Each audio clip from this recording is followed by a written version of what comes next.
One of the things I wanted to talk about, and this is key, is you introduce any new service, advisor, whether it's cash flow advisor or anything else, is pricing. And pricing is one of the signals that we send.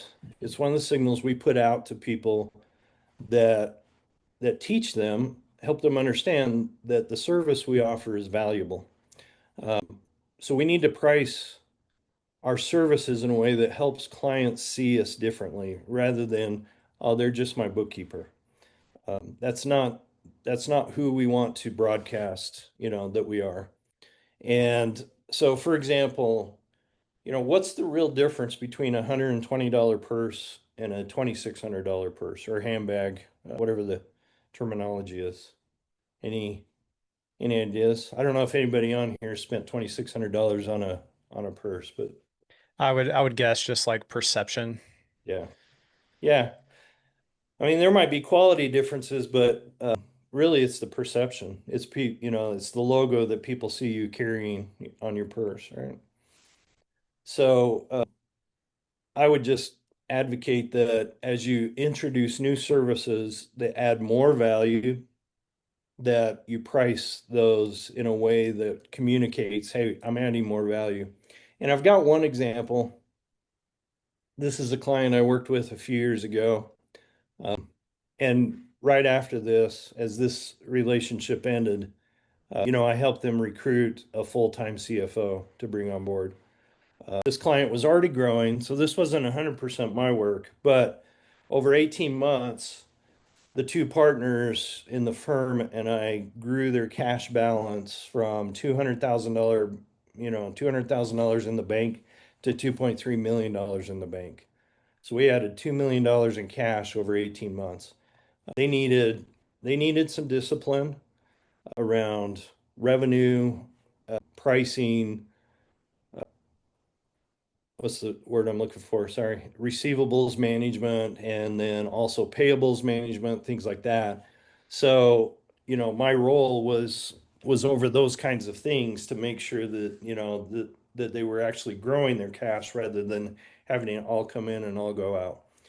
So that's 11, almost 12 times growth over 18 months.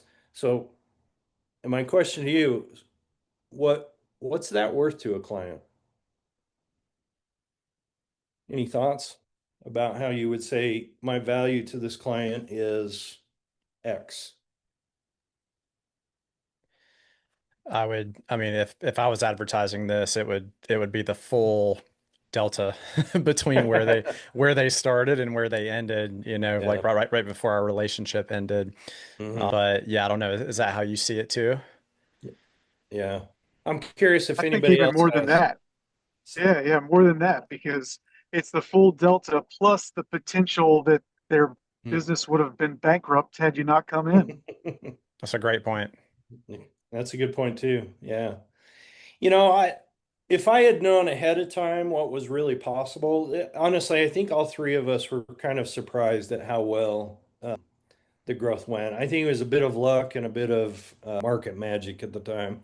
But if I had known ahead of time, I would have said, I would have priced my 18-month agreement with them at about $200,000, 10%, call it good and say, hey, I can help you 10 times your cash flow growth if we do this list of things together. I didn't know, I didn't feel that confident at the beginning, so I didn't. But this is just an example of how if we look forward, we get confident, we get some comfort level in what we can actually deliver, then you've got a way to determine what your value is to your clients. So Brian, uh, can I just ask a question real quick? yeah, you bet. What did you charge them over that 18 months?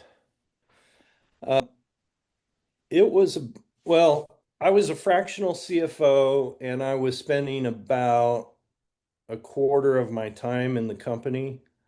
So I think over the 18 months that worked out to about $100,000. So, and Okay.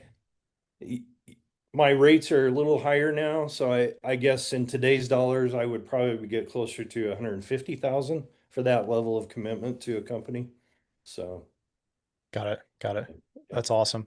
Is Yeah. this something you market now where it's like, this company invested in you, Mm. this dollar amount Yeah. versus the value that you gave them? Yeah. Yeah. I definitely do. In discovery calls with clients, I talk about this experience a lot. So, Yeah, this um, is incredible, man. yeah.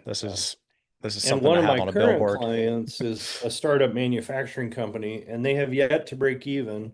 But my commitment to them was that I'm gonna show you exactly what you have to do to break even. And not just break even, but once we get past break even, to continue growing. So, and I use this company as an example of how I have done that in the past. So, Love it. yeah, I appreciate that question. So, pretty quick, that was my commitment to try to get through this pretty quick.